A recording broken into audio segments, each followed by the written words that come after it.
Хакім абай кезінде адамды сүй, Алланың хикметін сез, не қызық бар өмірде мұнан басқа деген екен.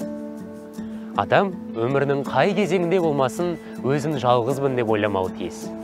Дәл осы мақсатқа қол жеткізу үшін Талдықорған қаласындағы Назарбаев зияткерлік мектебі талмай жұмыс істеуде. Өмір деген сонысына қатал. Ол жас, кәрі демей, бәрін бірдей сынайды. Ана сүті аузынан кетпеген бүлдіршіндер жетім қалып жатады. Мектебіміздің бүлдіршіндерге және айналайын балалар үйімен тығыз қатынаста болуы тағдыр тауқыметін жастайынан тартқан жетімдерге білім берумен қатар рухани қолдау көрсетуге мүмкіндік береді. Менің Назарбаев зияткерлік мектебінде достарым өте көп. Мен олар сияқты білімді болғым келеді. Себебі болашақта мамандық таңдау үшін білім алып, еңбек етіп тырысу керекпін. Білекті бірді жығар, білімді мыңды жығар. Өмір жолын әсер ететін тағдыр деген құбылыс және бар. Пешенеге зағип болу жазылса, еріксіз зағип боласың. Бірақ бұл қол қусырып отыруға себеп емес.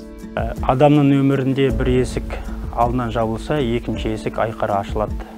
Назарбаев зияткерлік мектебінің оқушылары бізге бірнеше құрылғыны ұсынып, өміріміздің деңгейін жақсартуға жарық жобасын сыйлады.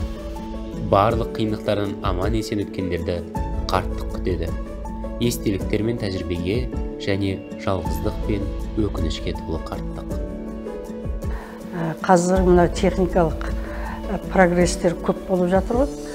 Сондықтан жастардан үйренетінім көп.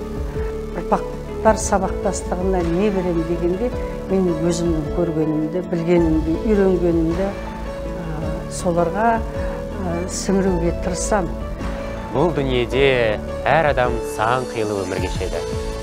Бірақ оларға кезігетін қиындықтар ортақ. Дәл осы қиындықтарды шешуге септігін тигізу жас ұрпақ біздің міндетіміз.